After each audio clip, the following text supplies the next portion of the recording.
If you can play Chopin, I'll marry you. Sophia Harrington smirked, her voice cutting through the elegant chatter of the corporate gala like a blade dipped in champagne and cruelty. The executive ballroom of Harrington Industries fell silent, 200 of New York's financial elite turning to stare at the unexpected target of their CEO's mockery.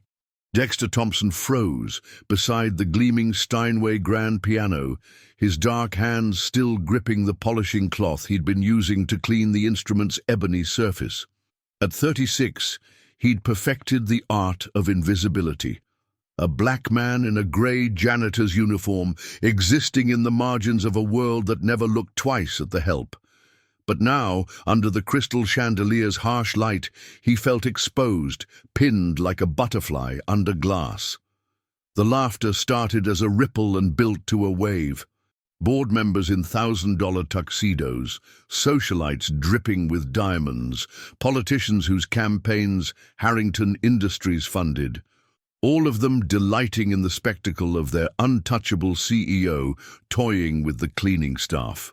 "Come now, Sophia," chuckled Richard Blackwell, the company's silver-haired chief financial officer, swirling his brandy with practiced ease.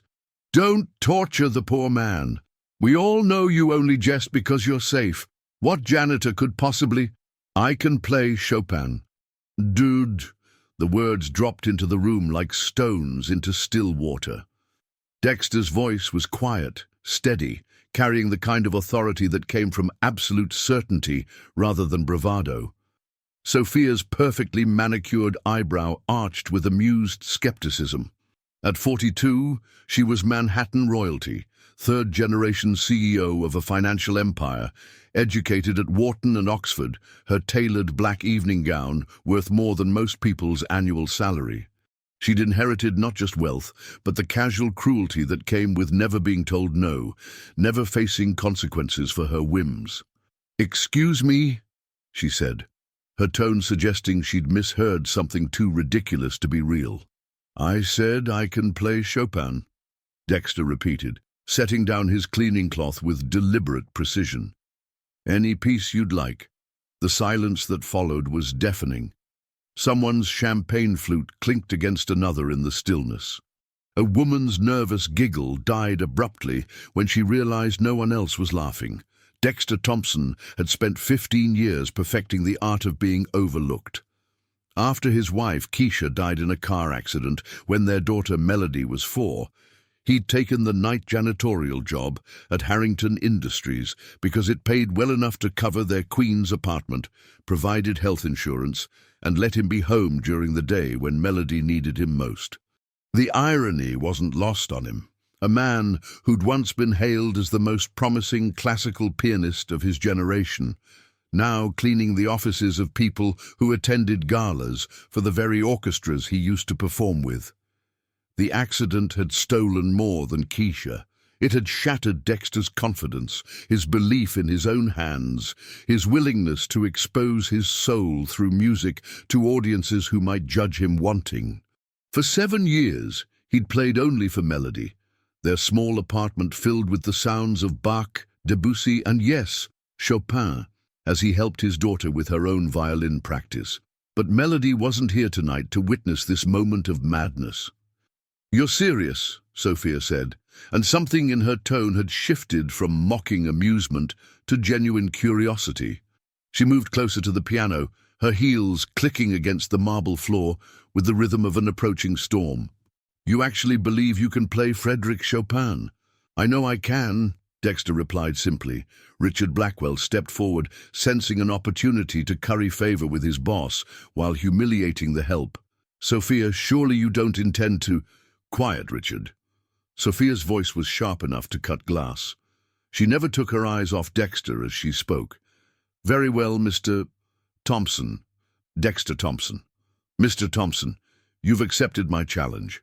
Her smile was predatory now, the expression of a shark that had caught the scent of blood. "But let's make this interesting. If you can play, truly play, not just bang out some simplified version, Chopin's Ballade No. 1 in G minor, I'll not only marry you, I'll give you $1 million. The crowd gasped. Several board members exchanged worried glances. This was no longer a moment of cruel entertainment. Their CEO was making public financial commitments based on the delusions of the cleaning staff. "And when you fail," Sophia continued, her voice carrying across the silent ballroom, "you'll be terminated immediately. No severance, no references. You'll be blacklisted from every corporate building in Manhattan." Dexter felt the weight of 200 pairs of eyes, the collective held breath of an audience waiting for him to back down, to apologize, to scurry away with his tail between his legs like any sensible person would. Instead, he thought of Melody practicing violin in their living room that morning, her small fingers dancing across the strings as she worked through a Bach piece they'd been perfecting together. He thought of her saying, "Daddy, why don't you play at concerts anymore? You're better than any of those people on my classical music videos." He thought of Keisha and the last conversation they'd had before the accident. "Your music doesn't belong hidden away, Dex.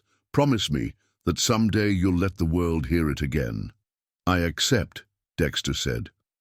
The piano bench creaked slightly as he sat down, his fingers hovering over the keys for a moment that felt like an eternity. The Steinway was magnificent, a 9-foot concert grand worth more than most people's houses, its keys responsive and perfectly voiced. Dexter closed his eyes and let the opening notes of Chopin's Ballade No. 1 flow from his fingers. The first phrase was tentative, almost questioning, the way Chopin had written it, like a poet testing the weight of words before committing to verse. But as Dexter settled into the piece, something magical happened. The ballroom, the audience, the cruel wager, all of it faded away until there was only the music. His hands, scarred from years of manual labor, but retaining every ounce of their former grace, danced across the keys with the kind of technical mastery that took decades to achieve. The ballade unfolded like a story told in melody, passionate, yearning, building to moments of breathtaking intensity before retreating into passages of heartbreaking beauty. Someone in the audience began to weep. Dexter had always been able to find the soul of a piece, to reach past the notes on the page and touch something deeper. Tonight, pouring years of suppressed emotion into Chopin's masterpiece, he played not just with technical perfection, but with the kind of profound musical understanding that separated good pianists from great ones. The development section built to its thunderous climax, Dexter's hands flying across the keyboard in passages that would challenge any concert pianist. The melody soared and plunged, twisted and resolved, each phrase more achingly beautiful than the last. As the final notes faded into silence, Dexter opened his eyes and looked out at the audience. Every face was frozen in shock. Richard Blackwell's brandy snifter hung forgotten in his hand. Several women were openly crying, and Sophia Harrington stood motionless beside the piano, her face pale as winter moonlight, staring at Dexter as if she were seeing him for the first time. The silence stretched for what felt like hours before someone in the back of the room began to applaud. Others joined in, and within moments the entire ballroom erupted in thunderous ovation. Board members who moments before had been laughing at the idea of a janitor playing classical music were now on their feet, clapping with the kind of enthusiasm usually reserved for Carnegie Hall. Sophia didn't move. She stood frozen, her chest rising and falling with rapid breaths, her eyes locked on Dexter's face with an expression he couldn't quite read. Finally, as the applause began to die down, she spoke. Her voice was barely a whisper, but in the acoustics of the ballroom, every word carried. "Where did you learn to play like that?" Dexter stood slowly, his legs unsteady after the emotional release of the performance. "Juilliard," he said simply. "Full scholarship. I was supposed to have a concert career before—" He didn't finish the sentence, didn't mention Keisha's death, the accident, the years of exile from the music world that had been his entire identity. "Before what?" Sophia pressed, and something in her voice had changed. The mockery was gone, replaced by genuine curiosity and what might have been respect. "Before life got in the way," Dexter said. Richard Blackwell cleared his throat loudly, clearly uncomfortable with the direction the conversation was taking. Well, that was certainly unexpected. But surely, Sophia, you weren't serious about the wager, corporate policy regarding employee relationships. I'm a woman of my word, Richard. Sophia's voice had regained its authoritative edge, but she never took her eyes off Dexter. Mr. Thompson has fulfilled his part of the bargain. Though I suspect marriage might be premature, given that we haven't even had a proper conversation. She extended her hand to him, not a handshake, but the gesture of a lady expecting her fingers to be kissed. It was both gracious and pointed, acknowledging his performance while reasserting the social hierarchy. Dexter looked at her outstretched hand, then at her face. Instead of taking her fingers, he offered his own hand for a proper handshake between equals. "Ms. Harrington," he said, his voice carrying quiet dignity. "It's been an honor to play for you and your guests." For a moment, neither moved. Then Sophia's lips curved into what might have been the first genuine smile she'd worn all evening. She took his hand and shook it firmly. "The honor," she said, "was entirely mine." As the crowd began to disperse, buzzing with conversation about what they'd just witnessed, Dexter gathered his cleaning supplies. The evening's work was far from over.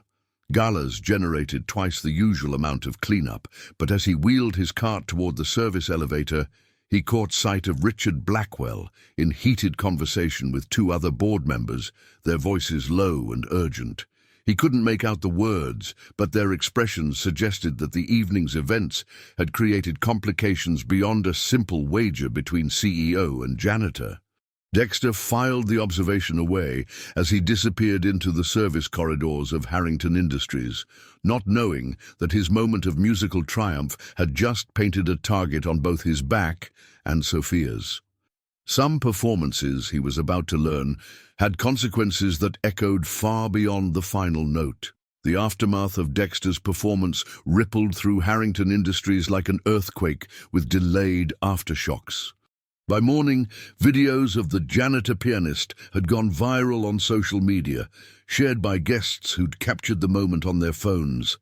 Nash and Janitor Chopin was trending, and the financial news networks were running segments about the most unexpected performance in corporate history. Sophia Harrington sat in her corner office on the 52nd floor, watching the morning news coverage with a mixture of fascination and growing unease. She'd built her reputation on control, predictability, maintaining the image of an untouchable corporate queen. The idea that she'd been publicly challenged, and worse, surprised, by a member of the cleaning staff was exactly the kind of story that made her board members nervous about her judgment. Her intercom buzzed. "Ms. Harrington, Richard Blackwell is here to see you. He says it's urgent." "Send him in." Richard entered without his usual air of easy confidence. His silver hair was perfectly styled as always, his Armani suit immaculate, but there was tension around his eyes that Sophia had learned to recognize as dangerous. "We need to discuss last night," he said without preamble, closing the door behind him with deliberate care. "What about it?" Sophia leaned back in her leather chair, projecting the kind of casual authority that had served her well in countless boardroom battles. "What about it?" Richard's voice carried a note of incredulity. "Sophia, you made a public spectacle of yourself. You wagered marriage and $1 million on a janitor's piano skills. The board is asking questions about your judgment, your stability." "Are they?" Sophia's tone was dangerously quiet. "Or are you asking questions, Richard?" Richard moved to the window, looking out at the Manhattan skyline with the air of a man considering his words carefully. "The Yamamoto merger is at a critical stage. Our Japanese partners value dignity, tradition, respect for hierarchy. Videos of their potential business partner being upstaged by the help are not exactly confidence-inspiring." Sophia studied his profile against the morning light. Richard had been with the company for 12 years, had been instrumental in several major acquisitions, and had always presented himself as her most loyal advisor.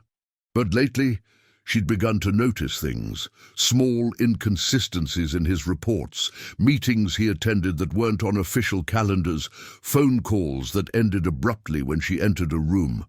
"What exactly are you suggesting, Richard?"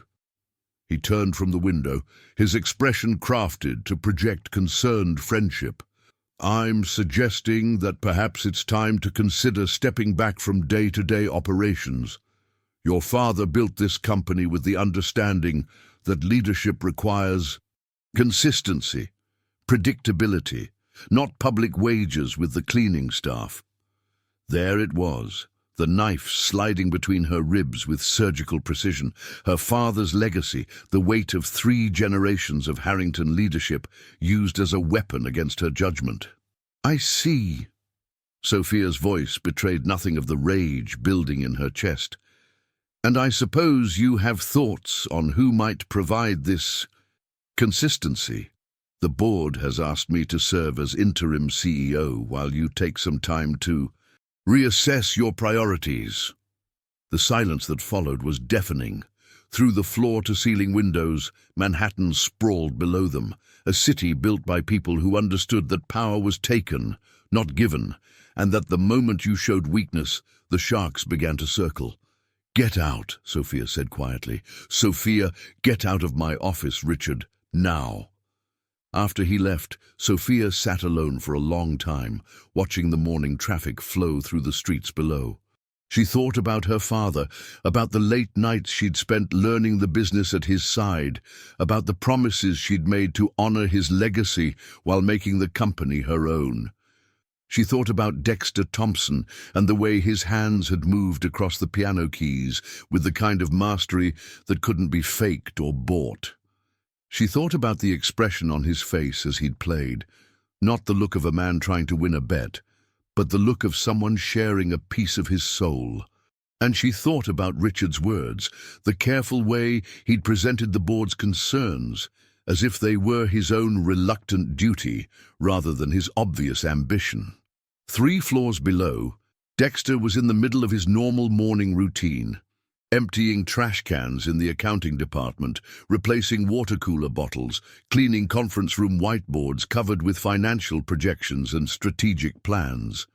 He'd barely slept after the gala, his mind replaying the evening's events. Melody had been asleep when he'd gotten home, but she'd left a note on his pillow. "Mrs. Martinez next door showed me the videos online. I'm so proud of you, Daddy. Love, Melody." The videos. Dexter winced, thinking about them. By now, probably half the internet had seen him play Chopin in a janitor's uniform. The exposure was both thrilling and terrifying. What if someone from his old life recognized him? What if the attention brought complications he wasn't prepared to handle? He was wheeling his cart past a conference room when he heard familiar voices through the partially open door.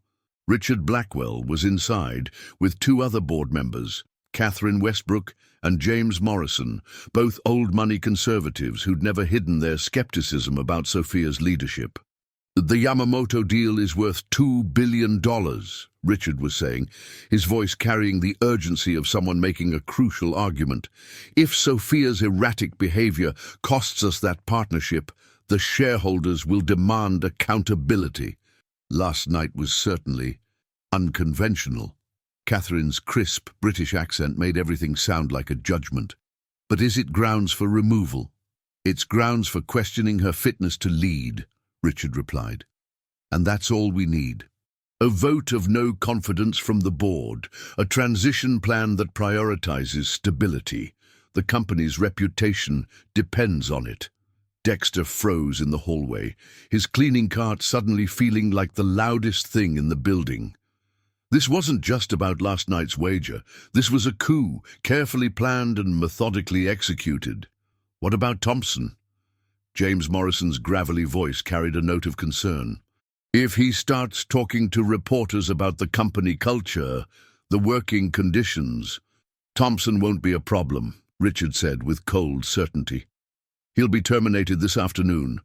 Industrial accident, falsified employment records, theft of company property. We'll find something. Men in his position don't have the resources to fight back legally. Dexter's blood went cold. They weren't just planning to remove Sophia. They were planning to destroy him in the process, to ensure that the witness to their coup couldn't cause problems later. He thought of Melody, home with their elderly neighbor, Mrs. Martinez, probably practicing violin and dreaming of the music lesson he'd promised to give her that afternoon. He thought of their small apartment, their careful budget, the stability he'd fought so hard to build after Keisha's death. And he thought of Sophia Harrington, sitting in her office, probably unaware that her most trusted advisor was orchestrating her downfall. Dexter had learned long ago that the world was divided between people who acted and people who observed. For 7 years, he'd been an observer, keeping his head down, avoiding complications, focusing solely on providing for his daughter. But some things were too important for silence. He pulled out his phone and began recording. "The key is timing," Richard continued, his voice now clearly audible through Dexter's phone. "We move on the Yamamoto presentation next week. When Sophia's unconventional methods cost us the deal, the board will have no choice but to act." "You're certain the Japanese will reject the proposal?"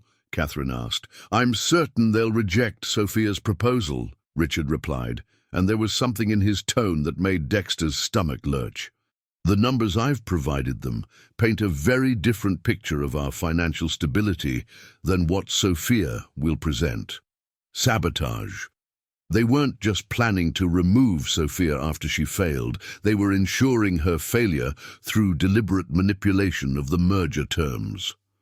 Dexter recorded for another 5 minutes before slipping away, his mind racing with the implications of what he'd just heard. He had evidence of corporate conspiracy, but he was also just a janitor with a phone recording. Would anyone believe him? And even if they did, what were the chances he'd survive the fallout? He made his way to the service elevator, but instead of going down to the basement, he pressed the button for the 52nd floor. It was time to have a conversation with Sophia Harrington. The executive level was a different world. Marble floors, original artwork, the kind of understated luxury that whispered rather than shouted about money. Dexter's reflection in the polished surfaces reminded him starkly of how out of place he was here.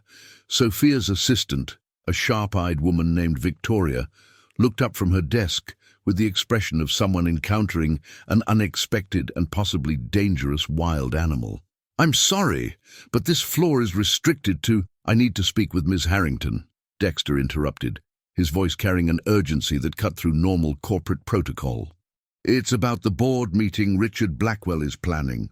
Victoria's eyes widened slightly. She picked up her phone, spoke in low, urgent tones, then gestured toward the mahogany doors of Sophia's office. "She'll see you now." Sophia was standing by her window when Dexter entered, her silhouette elegant and solitary against the Manhattan skyline. She turned as he approached, and he could see the stress lines around her eyes, the tension in her shoulders that no amount of executive training could entirely hide. "Mr. Thompson," she said, her voice carefully neutral. "This is unexpected. Ms. Harrington, you're in danger," Dexter said without preamble. "Richard Blackwell is planning to remove you as CEO. He's sabotaging the Yamamoto merger to make it look like your leadership caused the failure." Sophia's expression didn't change, but something flickered in her eyes. Not surprise, but confirmation of suspicions she'd already been harboring. "That's a serious accusation," she said carefully. "I have recordings," Dexter replied, pulling out his phone. 30 minutes ago, Richard was in a conference room with Catherine Westbrook and James Morrison, planning your downfall. They're also planning to fire me to eliminate any witnesses." For a long moment, Sophia said nothing. She moved to her desk, picked up a crystal paperweight, set it down again. Finally, she looked directly at Dexter. "Why are you telling me this?" The question hung in the air between them. Dexter thought about all the easy answers: justice, fairness, doing the right thing. But the truth was more complicated. "Because last night you gave me a chance to show who I really am," he said finally. I've been invisible for 7 years, hiding from the world, keeping my head down. But watching Richard plan to destroy you for the crime of being surprised by excellence, I can't be invisible anymore." Sophia studied his face for a long moment, then held out her hand. "Let me hear those recordings." As Dexter handed over his phone, he realized he'd just crossed a line that would change everything. He was no longer just a janitor trying to stay out of trouble. He was now an active participant in a corporate war that would determine the fate of a $2 billion company. And somewhere in Queens, his 9-year-old daughter was practicing violin, trusting that her father would come home safely from another ordinary day at work. Some choices, Dexter was learning, echoed far beyond the moment they were made. The recording played in Sophia's office like a death knell, Richard's voice crystal clear as he outlined his plan to destroy both her career and Dexter's life. When it ended, the silence stretched between them like a chasm neither quite knew how to cross. "This is corporate espionage," Sophia said finally, her voice tight with controlled fury. "Richard has been feeding false financial data to the Yamamoto Group, deliberately undermining months of negotiations." Dexter watched her pace behind her desk, her composure cracking to reveal the brilliant, ruthless mind that had built Harrington Industries into a global powerhouse. This wasn't the mocking socialite from the gala. This was a woman calculating angles of attack with surgical precision. "What do you need from me?" he asked. Sophia stopped pacing, fixing him with a look that seemed to weigh his soul. "I need you to testify before the board. Corporate conspiracy charges require witness testimony, and your recording alone might not be admissible depending on New York's consent laws. And when I do that, Richard will destroy me." "Probably." Her honesty was brutal but appreciated. "He has the resources to blacklist you from every corporate building in Manhattan.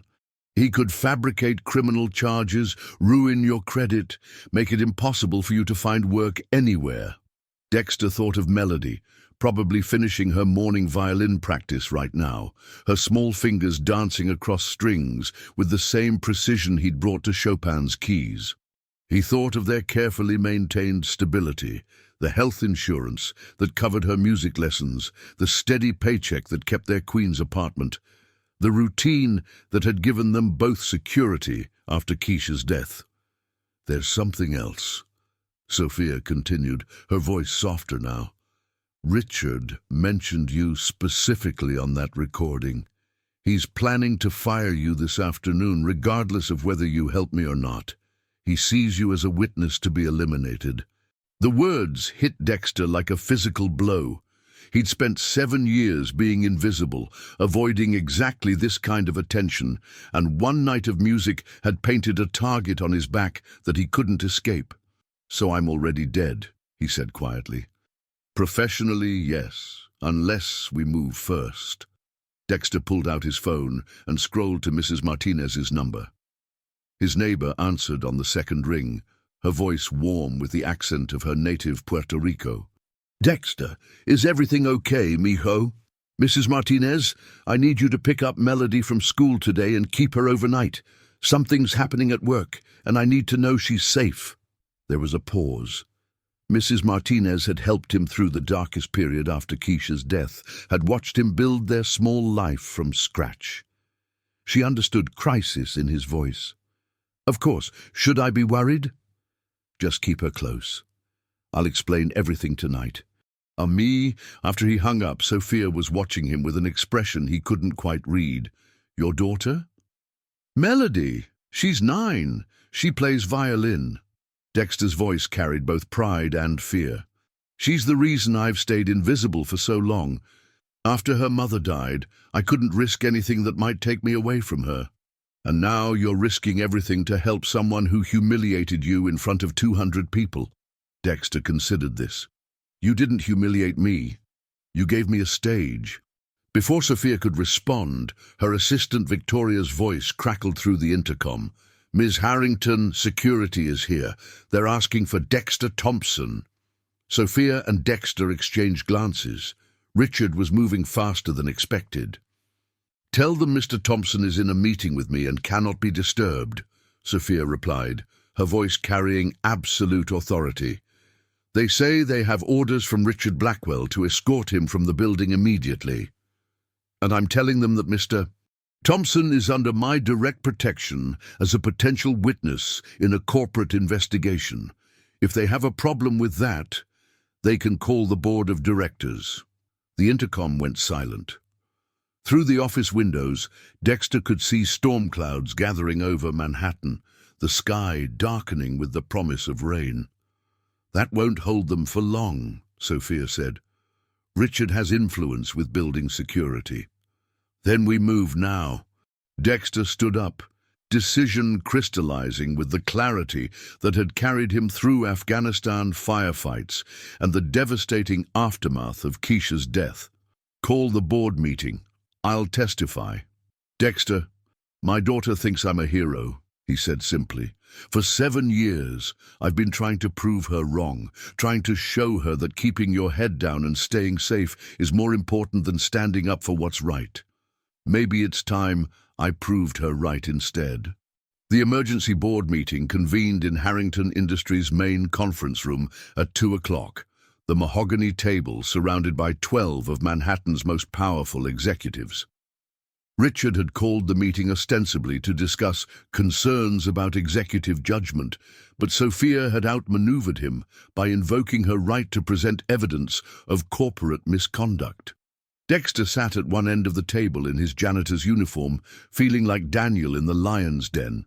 The board members studied him with expressions ranging from curiosity to barely concealed disdain.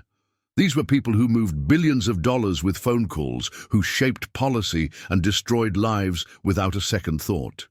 Richard sat opposite Sophia, his silver hair perfectly styled, his Armani suit immaculate, but Dexter could see tension around his eyes, the tight set of his jaw that suggested a man whose careful plans were unraveling. "Ladies and gentlemen," Sophia began, her voice carrying the authority of 3 generations of Harrington leadership, "we're here because I have evidence that Richard Blackwell has been engaged in corporate espionage and conspiracy to commit fraud." The murmur that ran around the table was electric. Catherine Westbrook's face had gone pale, while James Morrison was studying his hands with suspicious intensity. "That's a serious accusation, Sophia," said board chairman Harold Pierce, a man whose family had been close to the Harringtons for decades.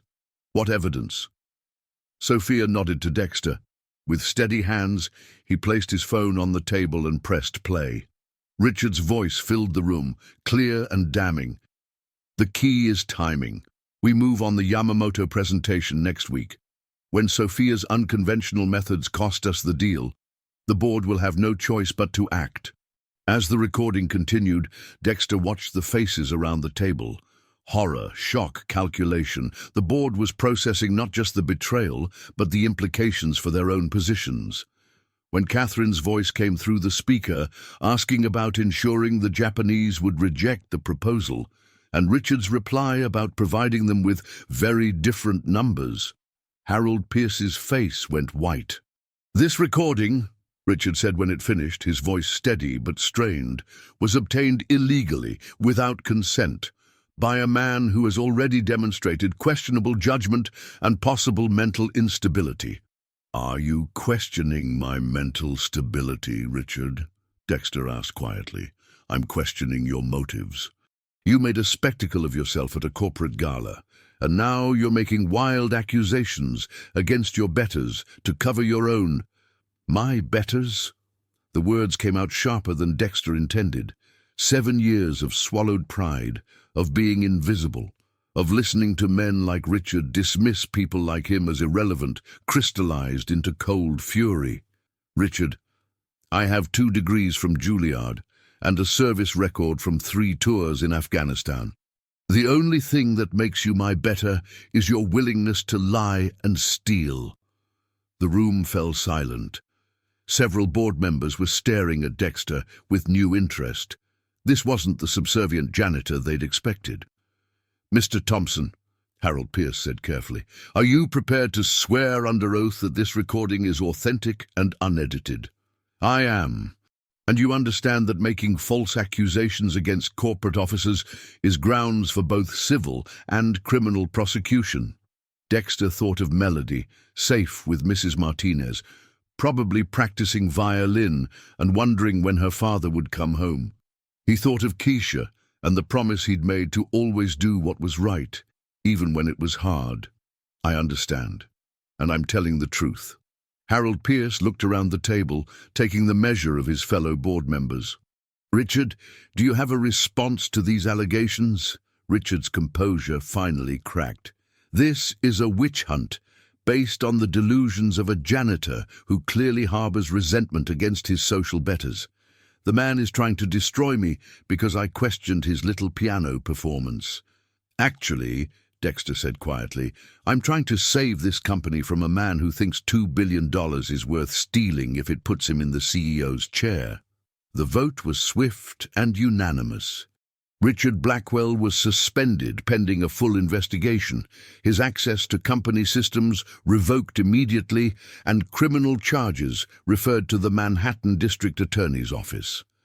As security escorted Richard from the building, he stopped beside Dexter's chair. "You have no idea what you've just done," he whispered, his voice carrying promises of retribution. "I have friends you can't imagine, resources you can't comprehend. This isn't over." Ducky, but as Dexter watched Richard disappear through the conference room doors, flanked by guards who no longer took his orders, he realized something had fundamentally changed. He was no longer invisible. He was no longer safe. And for the first time since Keisha's death, he was no longer afraid. The aftermath of Richard's removal sent shockwaves through Harrington Industries like an earthquake with rippling aftershocks. Within hours, news of the corporate coup attempt was spreading through Manhattan's financial district, and by evening, business reporters were camped outside the building seeking statements about the piano whistleblower who had exposed a multi-million-dollar conspiracy. Dexter found himself in Sophia's office as the sun set over Manhattan, the city lights beginning to twinkle like scattered diamonds below. The events of the day felt surreal. This morning he'd been a janitor trying to stay invisible, and now he was sitting across from one of the most powerful women in New York, planning the next moves in a corporate war that was far from over. The board voted to suspend Richard, but that doesn't mean his allies have disappeared, Sophia said, pacing behind her desk with the restless energy of a strategist, planning multiple moves ahead. Catherine Westbrook and James Morrison were clearly involved in the conspiracy. They'll regroup, find another angle of attack. "What kind of angle?" Dexter asked, accepting the cup of coffee Victoria had brought him. Real coffee, not the bitter swill from the staff break room he was used to. "Character assassination. They'll claim I'm unfit to lead because I'm influenced by—" She paused, searching for the right words. "By the help," Dexter suggested with a wry smile. "By someone whose judgment I should have questioned rather than trusted." Sophia stopped pacing and looked directly at him. "They'll say that promoting you, listening to you, giving you access to executive decisions proves I'm not mentally competent to run a multinational corporation?" Dexter set down his coffee cup, understanding dawning. "And they'd be right, wouldn't they? From their perspective, at least. You are taking the word of a janitor over board members with decades of experience." "I'm taking the word of a man who risked everything to expose corporate fraud," Sophia corrected firmly. "I'm listening to someone who had nothing to gain and everything to lose by coming forward with the truth." The conviction in her voice surprised Dexter. This wasn't the coldly calculating CEO he'd expected. There was genuine warmth there, and something that might have been respect. "There's something else we need to discuss," Sophia continued, settling into the chair across from him. "Your position here. Obviously you can't go back to janitorial work, not after today. The optics alone would be a public relations nightmare." Dexter felt a familiar stab of fear. "Are you firing me?" "I'm offering you a job. Head of Corporate Ethics and Employee Relations. It's a new position, reporting directly to me. Your responsibility would be to ensure that what Richard did never happens again, building systems to protect whistleblowers, investigating employee concerns, serving as a bridge between management and staff. The offer was so unexpected that Dexter felt momentarily dizzy. I don't have an MBA. I don't have corporate experience. I'm a pianist turned janitor who stumbled into your world by accident. You have something more valuable than an MBA, Sophia said. You have integrity, and you understand what it's like to be invisible in a corporate environment, to see things that management never notices. Dexter thought about the offer, about what it would mean for him and Melody. Financial security, respect, the chance to make a real difference, but also exposure, scrutiny, becoming a permanent target for people like Richard who saw him as an uppity janitor who didn't know his place. What about Melody? He asked. Your daughter, what about her? She's 9 years old, and until yesterday the most dangerous thing in her life was middle school violin recitals. Now I'm testifying against corporate conspiracies and making enemies of millionaires. How do I keep her safe? Sophia was quiet for a moment, her expression thoughtful. May I ask you something personal? Dexter nodded. Why did you stop performing? You obviously have extraordinary talent, Juilliard training, the ability to play Chopin's most difficult pieces from memory. What happened? The question hit deeper than Dexter expected. He'd spent 7 years avoiding this conversation, even with himself. My wife Keisha died in a car accident, he said finally. I was supposed to be driving that night, but I had a recording session that ran late. She took my car to pick up Melody from daycare. His voice caught slightly. If I'd been there, if I'd prioritized family over music, you'd both be dead, Sophia said quietly. And Melody would be an orphan. Maybe, but I'd have been with my wife when she needed me. Dexter looked out at the city lights, remembering. After the funeral, I couldn't perform anymore. Every time I sat at a piano, all I could think about was that I'd chosen music over family. So I chose family over music.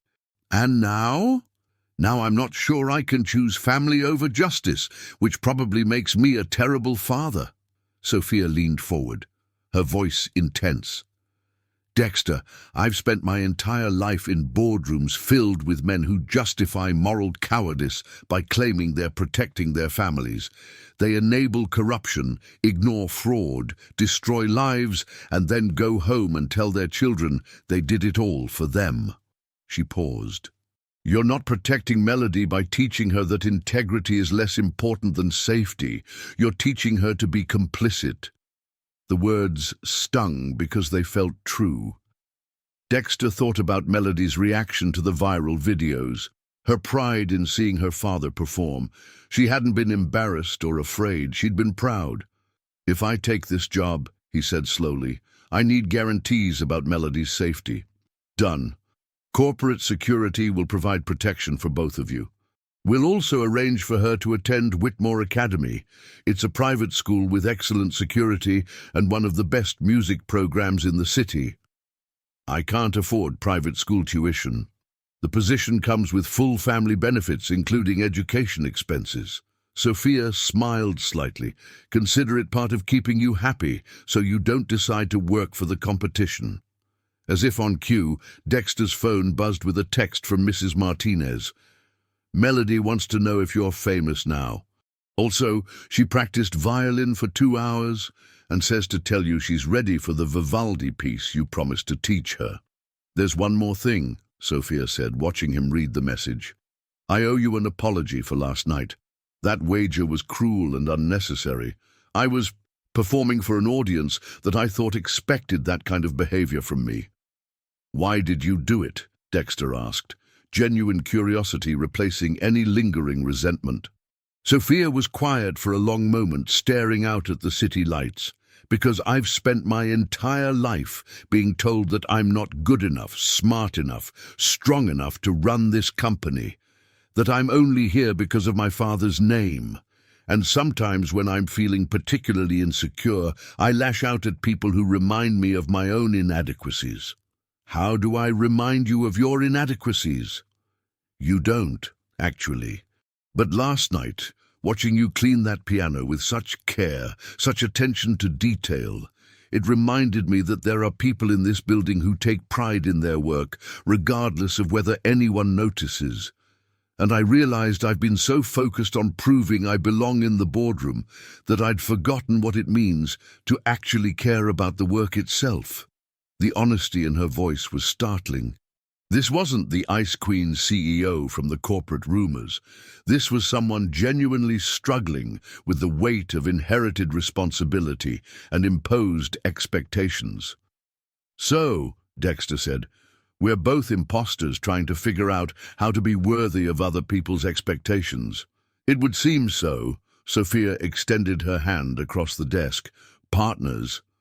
As Dexter shook her hand, he realized they were sealing more than just an employment agreement. They were forming an alliance between two people who understood what it meant to be underestimated, to carry other people's dreams and fears, to choose between safety and integrity. "Partners," he agreed. Outside the office windows, Manhattan glittered in the darkness, a city of 8 million people pursuing their own versions of the American dream. Somewhere in Queens, a 9-year-old girl was practicing violin, trusting that her father would come home safely with stories of another ordinary day. But as Dexter looked at Sophia, really looked at her, seeing past the designer clothes and corporate armor to the woman underneath, he realized that ordinary was no longer an option. Tomorrow, they would begin the work of transforming not just a company, but the relationship between power and responsibility, between those who commanded and those who served. And somewhere in the back of his mind, he could hear the opening notes of Chopin's Ballade No. 1, the piece that had started everything, still echoing with possibilities he was only beginning to understand. The real performance, Dexter realized, was just beginning. 3 weeks after Richard's removal, the corporate war escalated beyond anything Dexter had anticipated. What started as a simple case of corporate espionage had mushroomed into a full-scale investigation involving the SEC, the Manhattan District Attorney's Office, and a web of corruption that reached into the highest levels of New York's financial elite. Dexter sat in his new office, a corner space on the 48th floor with windows overlooking Central Park, reviewing files that painted a disturbing picture of systematic fraud. Richard hadn't been working alone. The conspiracy involved 3 other major corporations, a network of offshore accounts and kickbacks totaling over $50 million. His phone buzzed with a text from Melody. "Daddy, my violin teacher says I'm ready for the school concert. Can you play piano with me like we practiced?" The message brought a smile to his face. Melody was thriving at Whitmore Academy, her natural musical talent flourishing under professional instruction. More importantly, she seemed genuinely happy, making friends and adjusting to their new life with the resilience that only children possessed. "Mr. Thompson," Victoria's voice came through his intercom. "Ms. Harrington needs to see you immediately. She says it's urgent." Dexter found Sophia in her office with FBI agent Sarah Martinez and District Attorney Michael Chen. The tension in the room was palpable, and Sophia's face was pale with barely controlled anger. "They're moving against Melody," Sophia said without preamble. Dexter's blood turned to ice. "What do you mean?" Agent Martinez pulled out a tablet, showing him photographs of Whitmore Academy's entrance. "Our surveillance team spotted known associates of Richard Blackwell conducting reconnaissance on your daughter's school. They're planning something. Richard's been released on bail," DHN explained. His lawyers argued that he's not a flight risk, and the judge agreed. "But our intelligence suggests he's planning to use your daughter as leverage to force you to recant your testimony." The room seemed to tilt around Dexter. This was exactly what he'd feared, exactly why he'd stayed invisible for 7 years. By choosing to fight, he'd painted a target not just on himself, but on the most precious thing in his world. "Where is she now?" he asked, his voice steady despite the terror clawing at his chest. "Safe," Agent Martinez assured him. "We've moved her to a secure location with Mrs. Martinez, but Dexter, we need to end this before it escalates further." "How?" Sophia stood up, moving to the window with the restless energy he'd come to recognize as her war-planning mode. "Richard made a mistake. In trying to threaten Melody, he's committed a federal crime, intimidating a witness. But more importantly, he's shown us where he's vulnerable." "I don't understand." "Richard's entire defense strategy depends on discrediting your testimony, making you look like an unstable employee with a grudge. But if we can prove that his corruption goes deeper than just the Yamamoto deal, that it's part of a pattern stretching back years," Dechen nodded grimly. "We've been building a RICO case, racketeering charges that could put him away for decades, but we need more evidence, more witnesses." "The board meeting is tomorrow," Sophia continued. "Richard's lawyers have requested a full hearing to challenge his suspension. They're going to argue that the recording was illegally obtained and that you're not a credible witness." Dexter understood. "And if they succeed, Richard gets reinstated and all the federal charges disappear." "Exactly. But if we can expose the full scope of his operation in front of the board with media present, it becomes impossible to cover up." Agent Martinez leaned forward. "There's something else. Our investigation has uncovered evidence that Richard was planning to eliminate you physically if the character assassination didn't work. We found communications with a private military contractor, the kind of people who specialize in making problems disappear permanently." The words hit Dexter like a physical blow. He thought of Melody practicing violin in their small apartment, trusting that her father would always come home safely. "So what's the plan?" he asked. Sophia's smile was sharp as a blade. "We give Richard exactly what he wants, a public confrontation where he thinks he has the advantage. And then we show the world who he really is." The emergency board meeting the next morning was packed with reporters, federal agents, and enough corporate lawyers to stock a small law firm. Richard sat at the mahogany table in his usual spot, flanked by his defense team, projecting the confident air of a man who believed himself untouchable. Dexter took his place across from Richard, acutely aware of the cameras documenting every moment. This wasn't just a corporate hearing, it was theater, performed for an audience that included millions of Americans watching the live news coverage. "Ladies and gentlemen," Richard's lead attorney began, "we're here today because my client has been the victim of a coordinated attack based on illegally obtained recordings and the questionable testimony of a disgruntled employee." The lawyer was good, smooth, authoritative, painting Dexter as an unstable janitor with delusions of grandeur who had targeted Richard out of class resentment and mental instability. When it was Sophia's turn to respond, she stood with the kind of presence that commanded attention from every corner of the room. "Members of the board, distinguished guests, ladies and gentlemen of the press," she began, her voice carrying absolute authority. "3 weeks ago, Mr. Thompson brought me evidence of corporate espionage. Today, I want to show you the full scope of what that evidence revealed." The presentation that followed was devastating. Bank records showing Richard's offshore accounts, communications with rival corporations detailing industrial espionage operations, evidence of a conspiracy that had cost Harrington Industries hundreds of millions in lost opportunities over the past 5 years. But the killing blow came when Sophia played a recording that the FBI had obtained through a court-ordered wiretap. Richard's voice, crystal clear, discussing plans to eliminate the Thompson problem permanently. The room erupted. Board members stared in shock, reporters frantically typed on their devices, and Richard's carefully constructed facade finally crumbled completely. "You have no idea what you've done," Richard snarled at Dexter, his composure shattered. "Do you think this ends with me?" There are forces at work here that you can't comprehend, people who will never let some janitor destroy decades of carefully planned operations.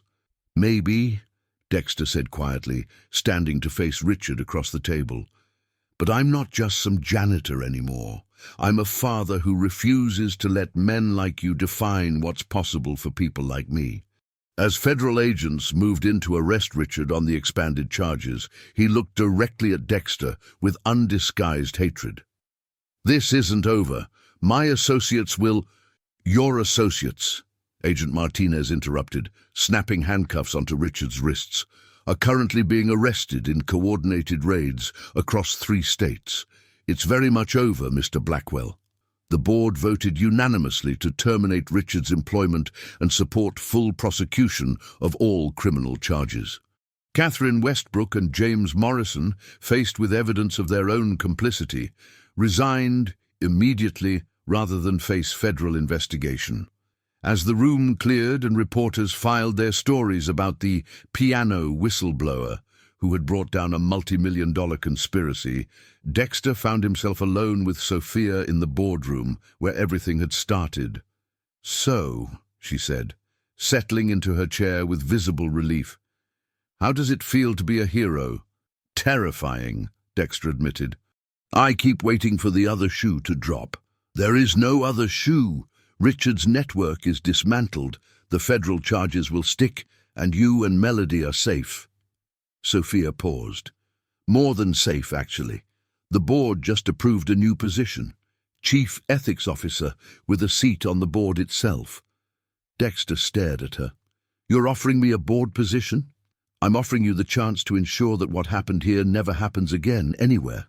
"The story's gone national, Dexter. Companies across the country are calling, wanting to know how to build ethical oversight systems. You've become the face of corporate accountability." Through the conference room windows, Manhattan stretched out in all directions, a city of possibilities and dreams, of people fighting to build better lives for themselves and their families. "There's one condition," Dexter said finally. "Name it." "I want to establish a music program for employees' children. Full scholarships to music school, instruments provided, performance opportunities. If we're going to change corporate culture, we need to remember that behind every employee is a family, and those families deserve to dream." Sophia's smile was radiant. "Consider it done." 1 year later, the Harrington Industries annual gala looked nothing like the exclusive affair where everything had started. The guest list still included Manhattan's elite, but it also featured employees from every level of the company, their families, and scholarship recipients from the newly established Harrington Music Foundation. Dexter stood at the edge of the ballroom, watching Melody perform with the youth orchestra he'd helped create. At 10 years old, she commanded the violin with a confidence that reminded him daily of why he'd found the courage to step out of the shadows. Her solo in Vivaldi's 4 Seasons brought tears to eyes throughout the audience. "She's extraordinary," Sophia said, appearing beside him in an elegant emerald gown that somehow managed to be both sophisticated and approachable. Over the past year, she'd transformed not just her company, but herself, still commanding, still brilliant, but no longer isolated by the armor of corporate invulnerability.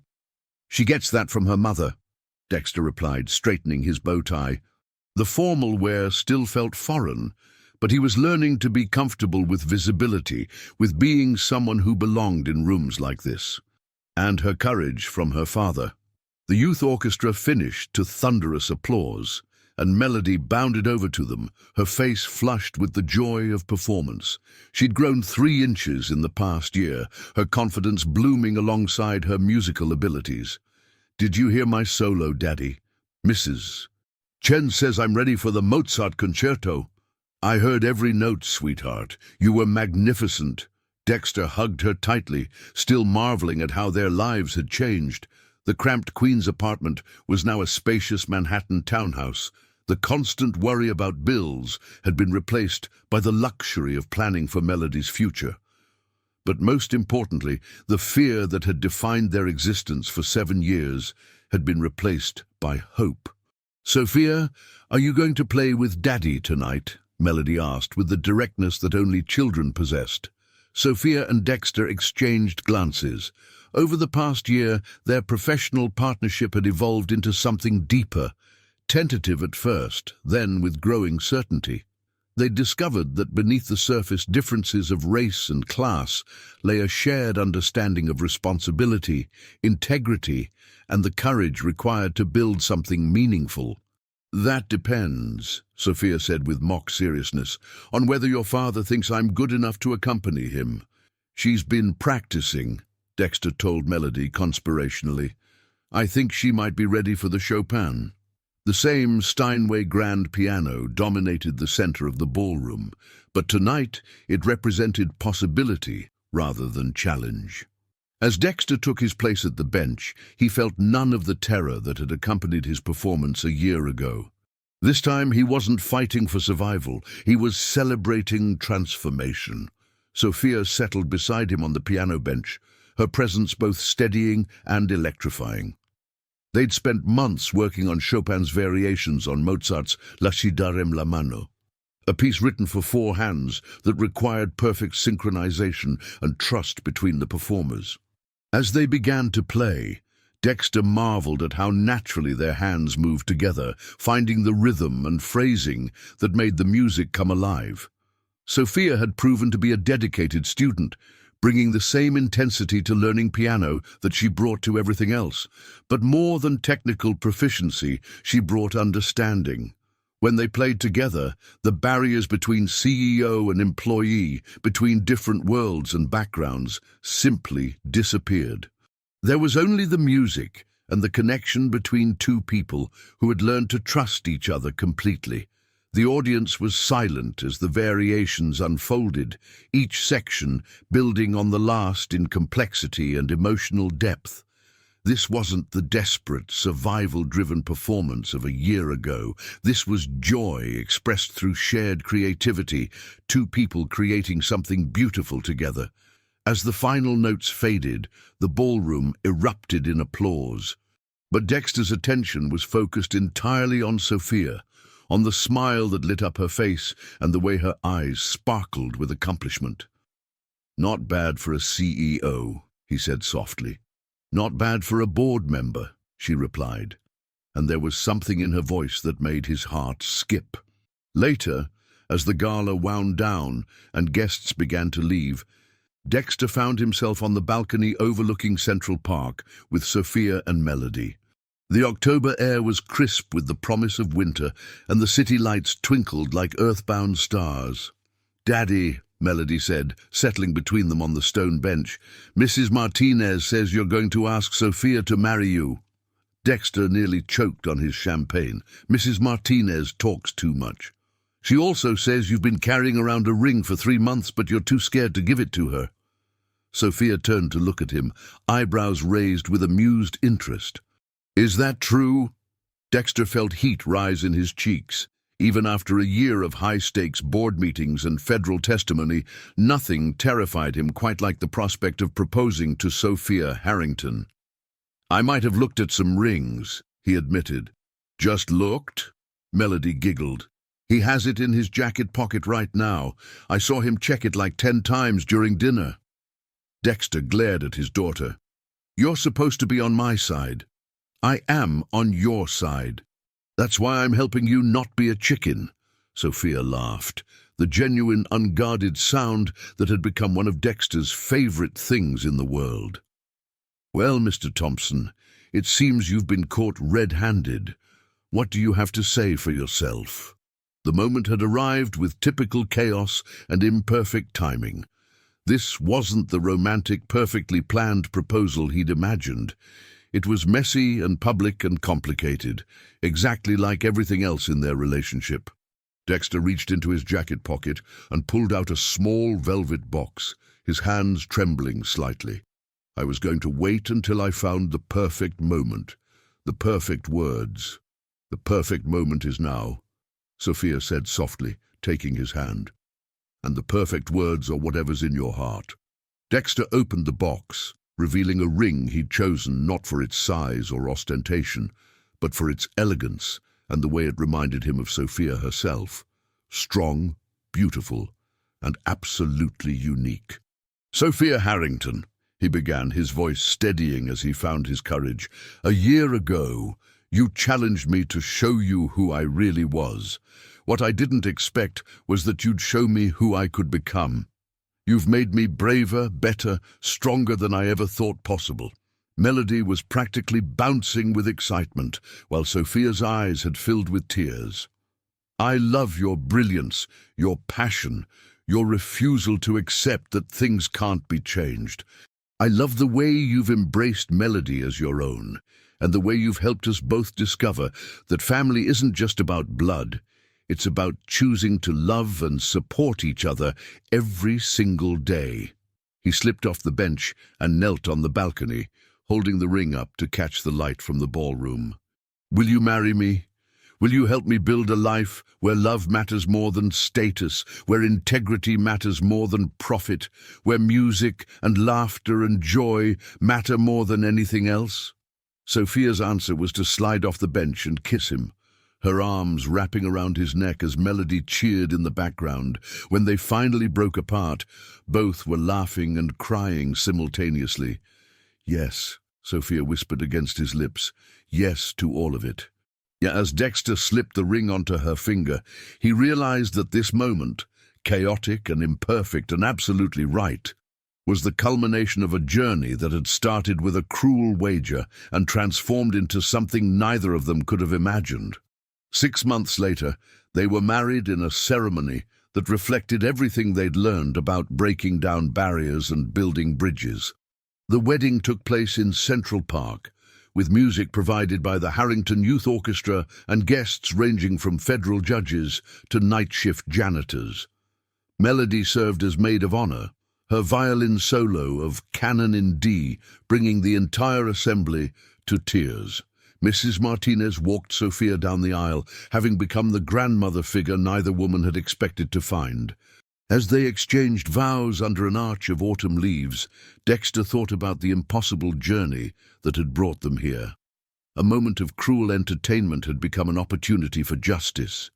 A corporate conspiracy had revealed the power of integrity, and a challenge to play Chopin had unlocked not just hidden talent, but the courage to build a life worthy of the music they created together. In his speech at the reception, Dexter looked out at the faces of everyone who had supported their unlikely journey and said simply, "Music taught me that the most beautiful harmonies come from combining different notes, different voices, different experiences into something greater than the sum of its parts. That's what we've built here. Not just a marriage, but a family, a company, a community that proves every day that when we listen to each other, really listen, we can create something extraordinary."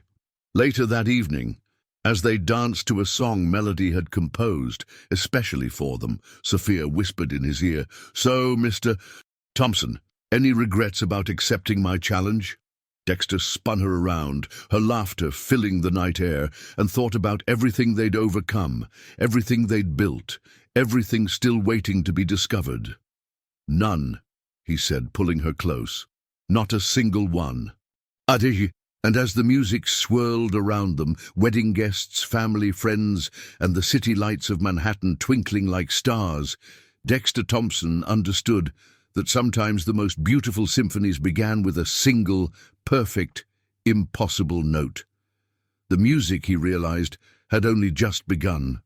This story reminds us that talent recognizes no boundaries of class, race, or circumstance, and that true harmony in music and in life comes from bringing together different voices with respect, understanding, and love.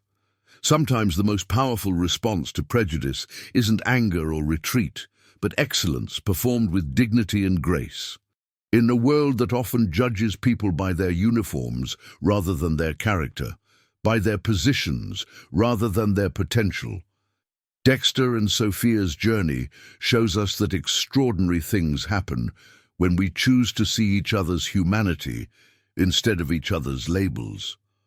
The next time someone challenges your worth, remember you have the power to not just meet their expectations, but to shatter them completely. What hidden talents are you keeping silent? What music is waiting to be played?